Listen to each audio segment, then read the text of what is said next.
आपला असते केलं का सर? जय भीम, नमो बुद्धाय.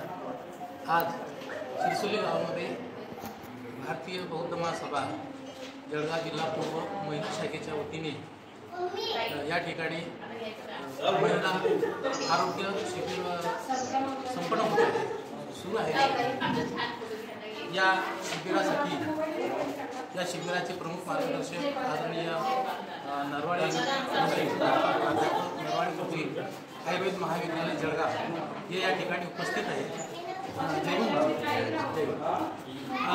गुरुजी, आतापर्यंत किती पेशंट झाले? आता साधारणतः संख्या अशी आहे, अंदाजे साधारण 40 ते 45 रुग्ण आतापासून गेलेले आहेत. अजूनही काही येत आहेत आणि या दरम्यान बऱ्याच रुग्णांच्या ज्या अशा तक्रारी आहेत त्या तक्रारी विशेषतः लक्षात घेतल्या तर त्यांच्या महत्त्वाचे आहेत ते त्वचेच्या संदर्भातले आहेत आणि अशा याच्या संदर्भातले पण आहेत.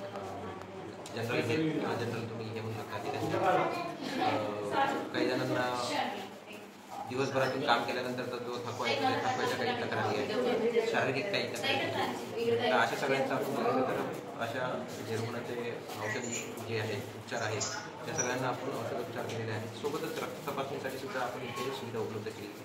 ती पण इथे बऱ्याच रुग्णांनी त्याचा लाभ घेतलेला आहे. त्याचे रिपोर्ट्स पण त्यांना भेटणार आहेत जे की त्यांना कॉलेजला येऊन जे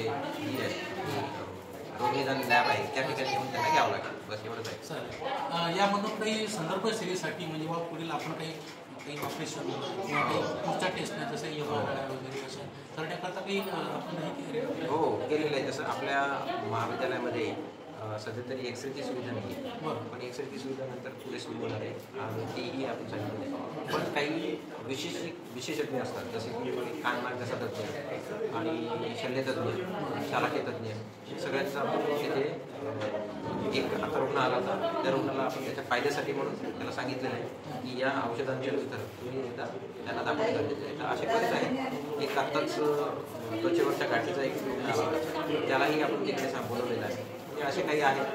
रक्ताच्या रिपोर्टसाठी पण बऱ्याच जणांना बोलवलेलं आहे. आता रक्ताच्या रिपोर्ट्सवर काही जणांचं आणखी मोठं काही निदान असतं ते निदान झाल्यानंतर सुद्धा त्यांना तशी मदत करणार आहोत. तर यासोबतच आपण आपल्या शासकीय वैद्यकीय महाविद्यालय आता जे शासकीय आयुर्वेद महाविद्यालय शासकीय वैद्यकीय महाविद्यालयात सुद्धा आपण पाठवू शकतो. तिथेही जर रुग्णांना काही गरज असतील तर तिथेही त्यांना लाभ देण्यासाठी होण्यासाठी त्यांना मार्गदर्शन करू शकतो किंवा तिथल्या विशेषज्ञांना सुद्धा आपण रेफर करू शकतो. हे अशा पद्धतीने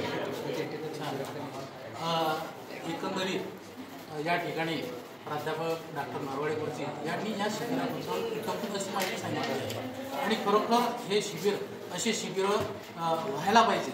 कारण बरेचसे असे ग्रामीण भागातले जे रुग्ण असतात की त्यांचे आजार हे दडून ठेवतात, ते समोर आणत नाही. त्वचा रोग असतील किंवा इतर मूळव्याध, पाईल्स वगैरे असे काही गुप्त आजार असतात. हे आजार लपून ठेवतात आणि त्या आजाराचं पुढे खूप मोठं असं गंभीर असं स्वरूप निर्माण होत असते. आणि या शिबिराच्या माध्यमातून हे जे रुग्ण असतात की बरेचसे लाजतात किंवा मोठ्या दवाखान्यापर्यंत जाऊ शकत नाही त्या रुग्णांसाठी हे शिबिर खरोखर फायद्याचं ठरणार आहे. या ठिकाणी